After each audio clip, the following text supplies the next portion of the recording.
നിർത്തിയിട്ട സ്കൂട്ടറിന് തീപിടിച്ച് 6 വയസ്സുകാരന് പൊള്ളലേറ്റു. മണ്ണാർക്കാട് ചന്തപ്പടിയിൽ ഇന്നലെ രാത്രി 11 മണിക്കാണ് സംഭവം. നായാടിക്കുന്ന് സ്വദേശി ഹംസക്കുട്ടിയും മകൻ 6 വയസ്സുകാരൻ ഹനാനും സഞ്ചരിച്ച സുസുക്കി ആക്സസ് 125 എന്ന സ്കൂട്ടറിനാണ് തീപിടിച്ചത്.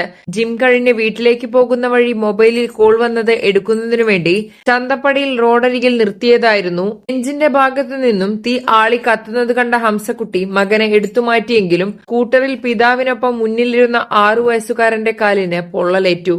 എന്റെ പേര് ഹംസക്കുട്ടി. ഞാൻ 11 മണിക്ക് ജിമ്മ് കഴിഞ്ഞ് വരുന്ന വഴി ചന്തപ്പടി എത്തിയപ്പോ ഒരു കോള് വന്നപ്പോ വണ്ടി സൈഡാക്കി ഓഫ് ചെയ്തു. കോള് നോക്കുന്ന സമയത്ത് 10 മിനിറ്റ് ആയപ്പോൾ വണ്ടിയുടെ താഴെ തീ ആളി കത്തുന്ന കണ്ടു. എന്റെ കൂടെ 6 വയസ്സായ കുട്ടി ഉണ്ടായിരുന്നു. അവനെ പെട്ടെന്ന് മാറ്റിയെങ്കിൽ വണ്ടിയുടെ തീ എടുക്കാൻ പറ്റില്ല. പിന്നെ ആളുകളൊക്കെ കൂടി വെള്ളം ഒഴിച്ചിട്ടാണ് ആ തീ ആണെന്നത്. അപ്പൊ കഴിഞ്ഞ മാസം സർവീസ് ചെയ്ത വണ്ടിയാണ്. എല്ലാ സർവീസ് ഹിസ്റ്ററിയുള്ള വണ്ടിയാണ്, കണ്ടീഷനുള്ള വണ്ടിയാണ്. വണ്ടി ഓടി ചൂടായിട്ട് പോലില്ല. ജസ്റ്റ് കുഞ്ചിപ്പാട് എടുത്തിട്ട് കണ്ടപ്പടി വന്നത്. അപ്പത്തിനാണ് ഈ സംഭവം. കുട്ടിയുടെ കാല് പൊള്ളിയിട്ടുണ്ട്. കുട്ടി ആകെ പേടിച്ച് അവനെ അറിഞ്ഞു ഓടുകയും ചെയ്യും. നിങ്ങളൊരു വിദേശ യാത്രയ്ക്ക് ഒരുങ്ങുകയാണോ?